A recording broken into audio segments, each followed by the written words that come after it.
ପ୍ରିୟ ଛାତ୍ର ଓ ଛାତ୍ରୀ ସମସ୍ତଙ୍କୁ ସୁପ୍ରଭାତ। ତୁମେମାନେ କେମିତି ଅଛ? ମୁଁ ଆଶା କରେ ଈଶ୍ୱରଙ୍କ କୃପାରୁ ଆମ୍ଭେମାନେ ସମସ୍ତେ ଭଲ ଅଛୁ। ମୁଁ ସୁକୁଲ ହେମ୍ବ୍ରମ। ଏହି ଭିଡ଼ିଓଟି ପ୍ରଥମ ଭାଗ ତୃତୀୟ ଶ୍ରେଣୀ ସାହିତ୍ୟ ବହିରୁ ଆନିତ। ସମସ୍ତେ ନିଜ ବହିଟିକୁ ଖୋଲ। ପୃଷ୍ଠା 26। ଆଜି ଆମ୍ଭେମାନେ ପାଠ 6 ଗଦ୍ୟ ବିଭାଗ ବିପ୍ଳବୀ ବାଜି ରାଉତ ବିଷୟଟିକୁ ପଢ଼ିବୁ। ସର୍ବପ୍ରଥମେ ମୁଁ ତୁମ ପାଇଁ ପଢ଼ିବି ଏବଂ ତୁମେମାନେ ମୋର ଅନୁସରଣ କରିବ। ବିପ୍ଳବୀ ବାଜି ରାଉତ 12 ବର୍ଷର ବାଳକ ବାଜି ରାଉତ ତୁମରି ଭଳି ପିଲାଟିଏ। ଦେଶ ପାଇଁ ଗୁଳି ଖାଇ ହସି ହସି ଜୀବନ ଦେଇ ସବୁ ପିଲାଙ୍କ ପାଇଁ ପ୍ରେରଣାର ଉତ୍ସ ପାଲଟିଗଲା। ଏହି ସାହସୀ ଦେଶଭକ୍ତ ବାଳକର ଜନ୍ମ ଢେଙ୍କାନାଳ ଜିଲ୍ଲା ଭୁବନ ବ୍ଲକର ନୀଳକଣ୍ଠପୁର ଗାଁ। ତାଙ୍କ ବାପାଙ୍କ ନାମ ହରିହର ରାଉତ। ଏହି ଗାଁର ଚାରିପଟେ ବ୍ରାହ୍ମଣୀ ନଦୀ ଓ ନାଳ ଘେରି ରହିଛି। ସେତେବେଳେ ଢେଙ୍କାନାଳ ଥିଲା ଏକ ଗଡ଼ଜାତ ବା କରଦ ରାଜ୍ୟ। ଇଂରେଜମାନଙ୍କ ସମୟରେ ଆମ ରାଜ୍ୟରେ ଏହିଭଳି 26ଟି ଗଡ଼ଜାତ ରାଜ୍ୟ ଥିଲା। ଏହି ଗଡ଼ଜାତ ରାଜ୍ୟର ରାଜାମାନେ ଖୁବ୍ ଅତ୍ୟାଚାରୀ ଓ ନୃଶଂସ ଥିଲେ। ମନ ଇଚ୍ଛା ବିଭିନ୍ନ ପ୍ରକାରର ଖଜଣା ବା କର ଆଦାୟ କରି ସେଥିରୁ କିଛି ଇଂରେଜମାନଙ୍କୁ ଦେଇ ସେମାନଙ୍କ ଛତ୍ରଛାୟା ତଳେ ସୁଖରେ ଜୀବନ ବିତାଉଥିଲେ। ମଣିଷ ମାରିଲେ ବି ତାଙ୍କ ପାଇଁ କୋର୍ଟ କଚେରୀର ଦରକାର ନଥିଲା। କାଳେ ପାଠ ପଢ଼ିଲେ ଲୋକେ ଚାଲାକ ଚତୁର ହୋଇଯିବେ, ସେଥିପାଇଁ ରାଜା ସବୁ ସ୍କୁଲର ପାଠପଢ଼ା ବନ୍ଦ କରିଦେଇଥିଲେ। ତାଙ୍କ ରାଜ୍ୟରେ ଟିକେ କିଏ ଦୋଷ କଲେ ତା ଚୁଟିରେ ରଶି ବାନ୍ଧି ଗଛ ଡାଳରେ ଲଟକାଇ ଦେବା, କିଏ ନିଶ ରଖିଲେ ତା ନିଶକୁ ମାଡ଼ି ବସି ଚିମୁଟାରେ ଉପାଡ଼ି ଦେବା, ନଖ କନ୍ଦିରେ ସରୁ ଲୁହା କଣ୍ଟା ରଖି ହାତୁଡ଼ିରେ ପିଟିବା ସହ ବେଠି ଖଟାଇ ଲୋକମାନଙ୍କୁ ପଶୁ ଭଳି ବ୍ୟବହାର କରୁଥିଲେ। ଏଣୁ ପ୍ରଜାମାନେ ରାଜାଙ୍କ ବିରୁଦ୍ଧରେ ଆନ୍ଦୋଳନ କଲେ। ବାଜି ରାଉତ ମଧ୍ୟ ସେମାନଙ୍କ ସହ ଯୋଗ ଦେଇଥିଲେ। ସେହି ଆନ୍ଦୋଳନକୁ ଦବାଇବା ପାଇଁ ରାଜା ଇଂରେଜ ସରକାରଙ୍କୁ ଜଣାଇଲେ। ଫଳରେ ଇଂରେଜ ସୈନ୍ୟମାନେ ପ୍ରଜାମେଣିକୁ ଦମନ କରିବା ପାଇଁ ବ୍ରାହ୍ମଣୀ ନଦୀ କୂଳରେ ଆସି ପହଞ୍ଚିଲେ। ନଈ ଆରପାଖ ଡଙ୍ଗାରେ ବାଜି ରାଉତ ଥାଏ। ସେ ଇଂରେଜମାନଙ୍କ ପାଖକୁ ଡଙ୍ଗା ନେବାକୁ ରୋକଠୋକ ମନା କରିଦେଲା। ଏଣୁ ଇଂରେଜ ପଲଟଣ ରାଗିଯାଇ ତା ଉପରକୁ ଗୁଳି ଚଳାଇଲେ। ନିଜ ମାତୃଭୂମିର ରକ୍ଷା ପାଇଁ ସେ ସେମାନଙ୍କ ଗୁଳି ଆଗରେ ଛାତି ପତାଇ ଶହୀଦ ହୋଇଗଲା ସିନା, ହେଲେ ଇଂରେଜମାନଙ୍କ ଆଗରେ ମୁଣ୍ଡ ନୁଆଁଇଲା ନାହିଁ।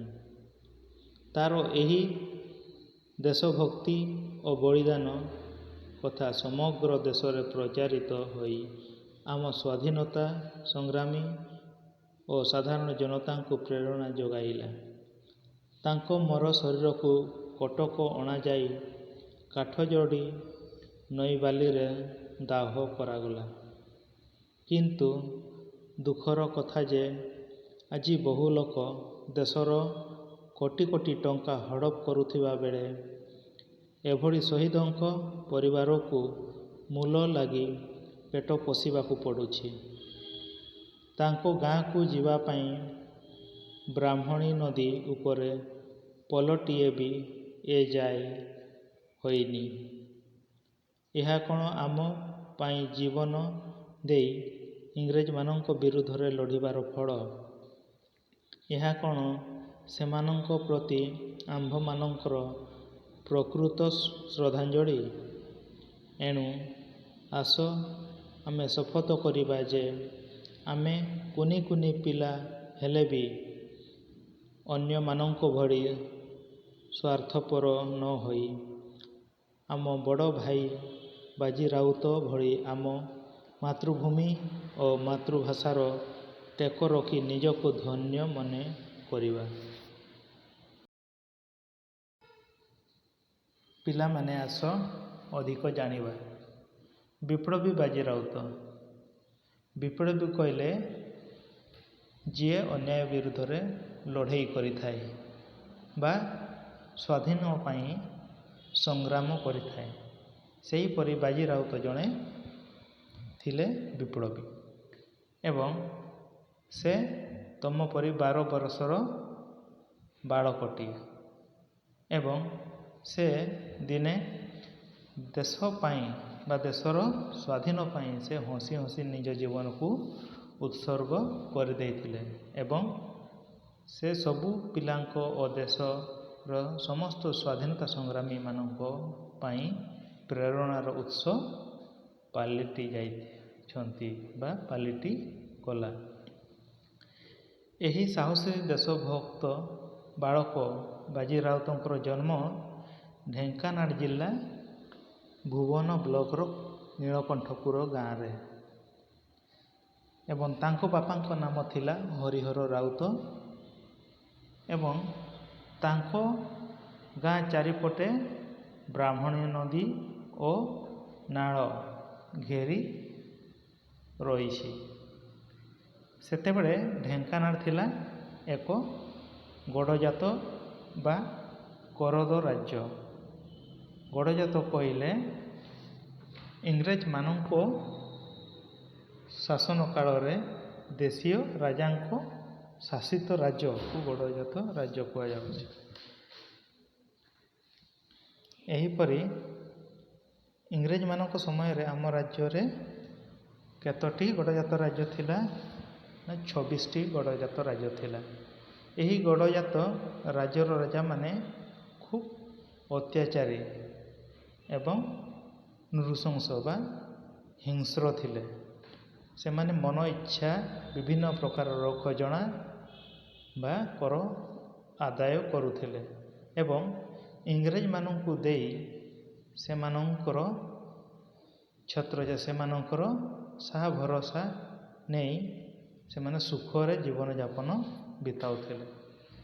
ଏପରିକି ରାଜାମାନେ ମଣିଷ ମାରିଦେଲେ ବି ତାଙ୍କ ପାଇଁ କୋର୍ଟ କଚେରୀର କିଛି ଦରକାର ହେଉନଥିଲା।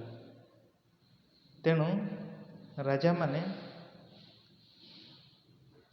କାଳେ ପାଠ ପଢ଼ିଲେ ଲୋକେ ଚାଲାକ ଚତୁର ବା ଚାଲାକ ହେଇଯିବେ, ସେଥିପାଇଁ ସେହି ସମୟରେ ରାଜାମାନେ ସବୁ ସ୍କୁଲର ପାଠ ପଢ଼ାକୁ ବନ୍ଦ କରିଦେଇଥିଲେ।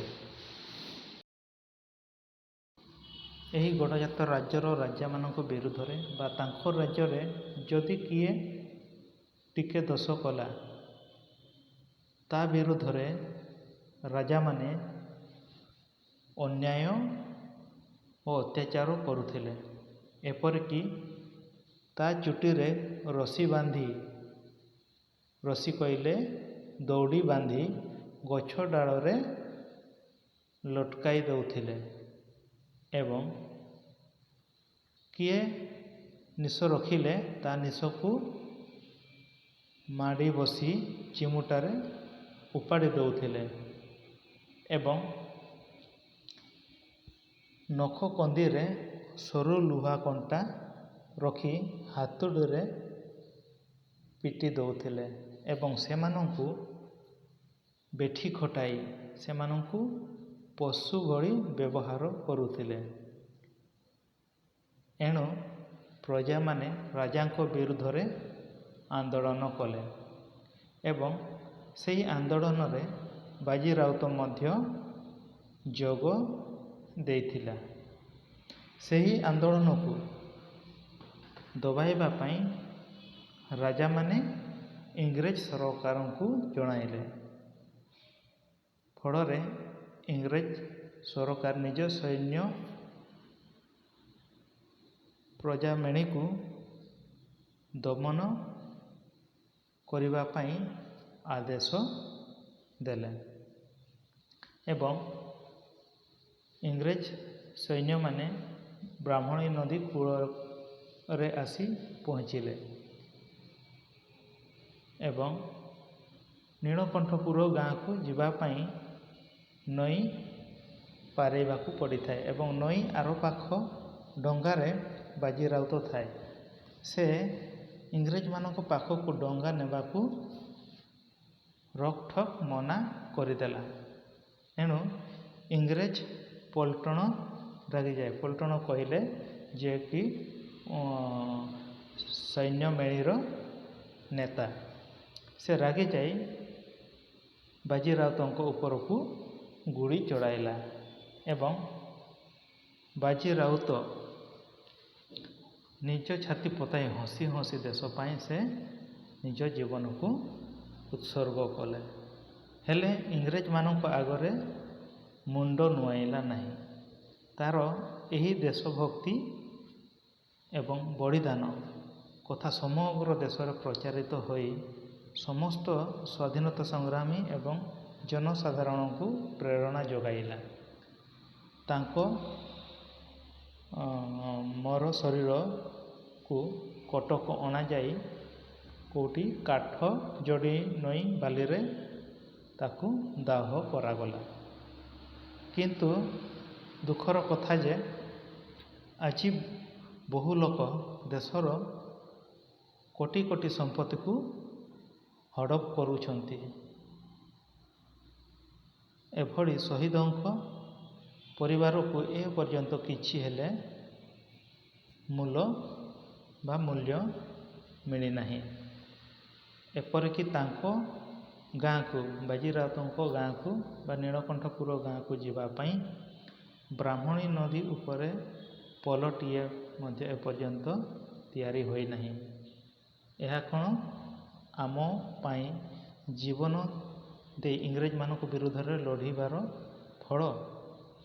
ଏହା କ'ଣ ସେମାନଙ୍କ ପ୍ରତି ଆମ୍ଭମାନଙ୍କର ପ୍ରକୃତ ଶ୍ରଦ୍ଧାଞ୍ଜଳି? ଏଣୁ ଆଜି ଆମ୍ଭେମାନେ ଶପଥ ନେବା ଯେ ବାଜି ରାଉତ ମଧ୍ୟ ଆମ ପରି ପିଲାଟିଏ ଏବଂ ସେ ଆମର ଭାଇ ଏବଂ ଦେଶ ଭାଇ ଏବଂ ତାଙ୍କ ଉତ୍ସର୍ଗ କରିଥିବା ଜୀବନକୁ ଉପରେ ଆମକୁ ଶପଥ ନେଇ ଏହା କହିବାକୁ ପଡ଼ିବ ଯେ ଆମେ ଦିନେ ଭଲ ମଣିଷ ହେବୁ ଏବଂ ଦେଶର ଉନ୍ନତି ନିମନ୍ତେ ଆମ୍ଭେମାନେ ପ୍ରତିଜ୍ଞା କରିବୁ। ଏପରିକି ମାତୃଭୂମି ଓ ମାତୃଭାଷାର ଟେକ ରଖି ନିଜକୁ ଧନ୍ୟ ମନେ କରିବା।